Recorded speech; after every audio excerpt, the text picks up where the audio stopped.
Olá, o Brasil tem um número grande e diversificado de tradições culturais. As festas populares, a culinária, o artesanato, o folclore, a música e a oralidade criativa da população ajudaram a imprimir uma identidade multicultural no país. Parece que sempre que pensamos em tradições, nós o fazemos muitas vezes com enfado, como se estivéssemos diante de algo de interesse só das gerações passadas, que viveram no meio rural, uma peça de museu que não nos diz respeito. A aula de hoje vai abordar a ideia de que, ao falar de tradições culturais, estamos, na verdade, falando dos limites entre o sujeito e o legado que ele recebe.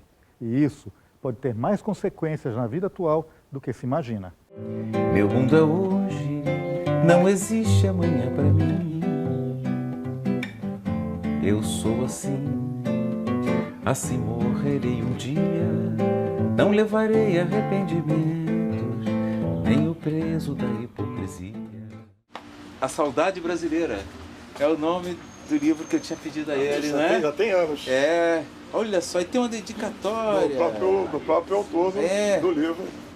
Vou ver se com isso eu sinto um pouquinho de saudade, porque eu estava falando que era uma coisa que eu não conseguia sentir, era a saudade. Paulinho da Viola é um mestre do samba e autor de chorinhos memoráveis. Sua música sugere que se faça como um marinheiro que tem a sabedoria de tocar o barco devagar no nevoeiro, mas reconhece que não controla o próprio rumo, pois quem nos navega é o mar. Ele é o sujeito que, sendo expressão máxima de uma tradição, a do samba, afirma que o seu tempo é o hoje. Ele não tem mania do passado e não sente saudade de nada, pois voltar é quase sempre partir para outro lugar. Não adianta voltar ao que foi. Paulinho da Viola nega a ideia de uma pureza musical da qual seria portador. Não sente nostalgia de um tempo perdido porque tudo já estaria em nós. Se um personagem, uma tradição, uma história passa a ser parte da gente, não há como sentir falta dela. O que nós sentimos agora já estaria dentro da gente. Somos o que está para acontecer e aquilo que foi, e somos agora. Tudo que vivenciamos está de algum modo vivo e se manifesta sem que a gente nem perceba. A grande lição que artistas como ele traz é mostrar as condutas possíveis ante a cultura. Não podemos ser mera repetição do passado, tampouco podemos esquecer aquilo que foi. O passado se internaliza na experiência atual. Podemos congelar uma cultura ou superá-la, tomando a rédea desse passado ao mesmo tempo que o levamos a outro patamar, valorizando-o.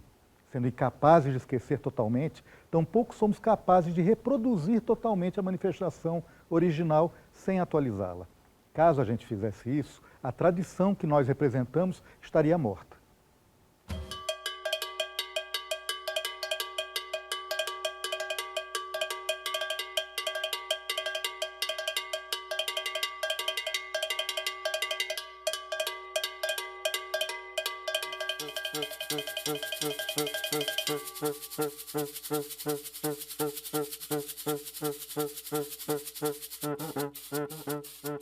Manifestações tidas como folclóricas e tradicionais são vistas como remanescentes de uma sabedoria que muitos acreditam que precisa ser resgatada para ser vivida. Mas a cultura popular é absolutamente dinâmica. O interesse por um frevo, por exemplo, não precisa ser o de quem quer colocar o passista em formol ou no museu, nem o de quem quer se tornar passista propriamente. O passista é uma figura localizada no tempo e num local. Não há como trazer um deles de Recife a Curitiba, por exemplo, para dançar frevo e sua apresentação não ser vista como artificial, porque lhe falta o entorno, o povo interagindo na rua, as bandas tocando e o incenso do sol de fevereiro. O sol não causa mais espanto, miséria, miséria em qualquer canto, cores, raças, crenças, riquezas são diferenças.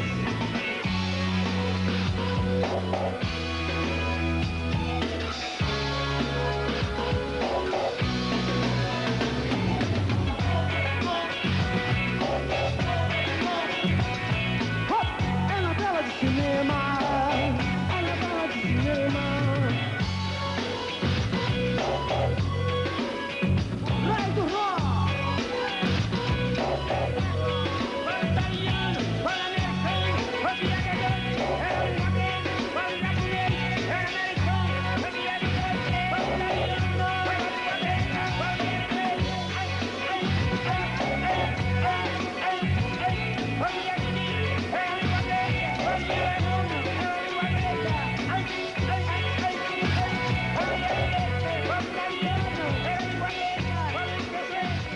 tradição cultural popular age como um núcleo simbólico que expressa tipos de sentimento, convívio social e perspectivas que, mesmo quando relidos ou manipulados, remetem à memória longa.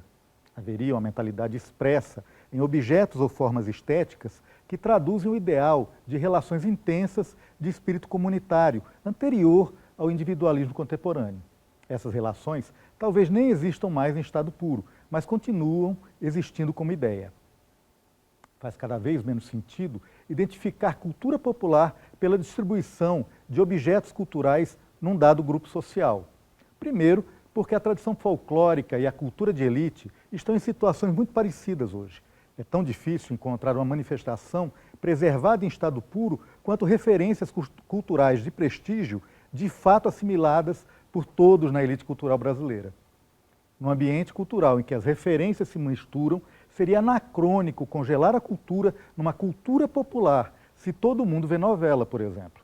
Muito do que se considera lixo na indústria cultural brasileira é financiado por anunciantes que buscam consumidor de elite, que no Brasil consome muitos produtos culturais de massa, tanto quanto o povão, com gostos culturais muitas vezes parecidos. Mas é possível lidar com nossa tradição cultural de origem popular de outra maneira. As manifestações culturais regionais mostram que nem sempre a cultura iletrada é uma cultura de ignorantes. O analfabeto não é necessariamente um homem deseducado. Inúmeros têm compreensão de vida e atitude humanista muitas vezes superior ao de uma pessoa letrada. Nem por isso vamos sair por aí dizendo que a cultura letrada é insignificante a esses homens. Se eles tiverem acesso a outras informações culturais, certamente se sentiriam melhor. E é saudável ter uma atitude ativa de compreender e acolher essas tradições como tradições que têm conteúdo e agregam conhecimento. Mas ainda há muito preconceito. Muitos falam que a cultura popular é rica, mas ainda têm em mente a imagem de um trovador medieval, louro, de olho azul, roupa bonita e viola. Ainda é um choque para elas quando encaram um cantador de pés descalço, com metade da dentição, negro, camisa desbotada, dizendo palavras erradas. É provável que não se deem ao trabalho de ir a um espetáculo ver algo assim, pois nem sempre conseguem fazer a tradução daquele personagem.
Talvez seja interessante ver no passista, no mito do folclore, no artesão ou no repentista, procedimentos que podem até extrapolar os contextos isolados.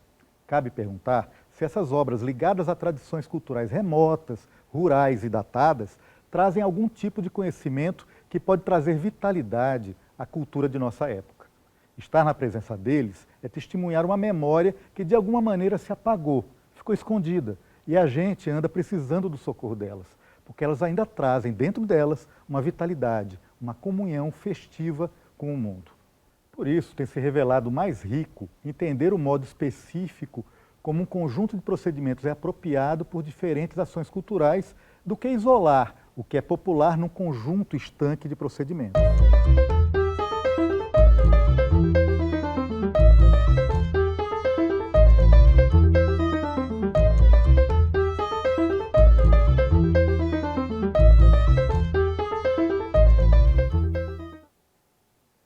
presente imediato de um criador de arte é o do tempo de realizar e apresentar sua obra ou seu espetáculo.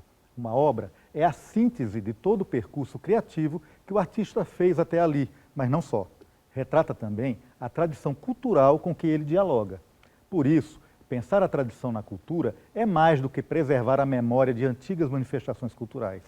Recuperar uma tradição pode ser também encarado como uma tentativa de superar uma forma ou testar um legado ao mesmo tempo morto, pois finalizado, acabado e vivo, pois aberto a contínuas interpretações e modificado em cada obra ou ação cultural.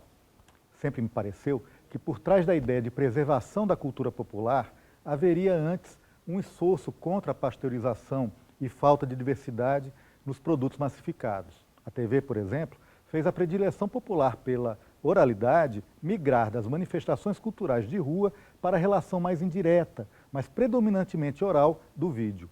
A urbanização, a escolarização e a massificação podem abafar as manifestações culturais regionais? Difícil dizer. O Brasil é culturalmente mais rico e interessante do que os produtos massificados mostram, e é saudável que as experiências culturais nos façam refletir a diversidade do temperamento do povo brasileiro. Mas a vitalidade popular ainda se revela capaz de criar o novo sem negar o antigo e sem aderir a ele incondicionalmente. A indústria transforma todo o patrimônio cultural em objetos de consumo. Ao dar à mídia de massa o lugar central na vida atual, a sociedade não fica necessariamente transparente, consciente de si ou iluminada, mas complexa e caótica. É nesse caos que podem estar muitas chances culturais, com o mergulho nas tradições tendo eco contra a homogeneização e a simplificação, onde, em um produto massificado, está impregnado o espírito do mito, da festa, que os espetáculos populares possuem. A chamada cultura de massa brasileira tem ingredientes da herança cultural europeia, mas necessita do popular. É fácil, na crítica a isso tudo, cair no ufanismo ou então aderir à cultura industrial de forma pouco crítica. Somos desafiados a entender o lugar da tradição cultural na vida urbana de hoje.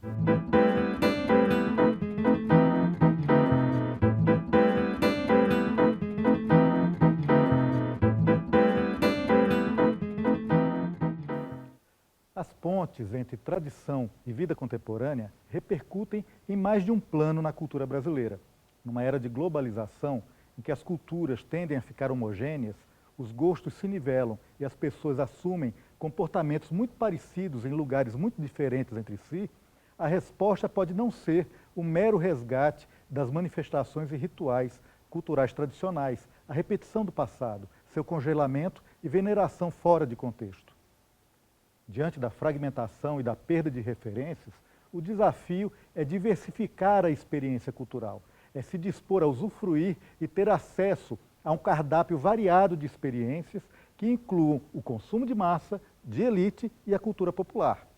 Preservar o folclore, a dança popular, o repente, pode dar um futuro a eles, negá-los ou usá-los como ponte para outra coisa. O desafio é deixá-los disponíveis à experiência cultural dos brasileiros, não simplesmente deixá-los de lado, relegá-los ao esquecimento e à morte. O desafio, enfim, não é tornar cada brasileiro um documentarista da cultura, mas promover contatos culturais com obras que emocionem as pessoas, aumentar a experiência cultural delas, porque isso pode ampliar os seus horizontes, pode lhes dar mais liberdade de escolha e de ação. Obrigado e até a próxima aula.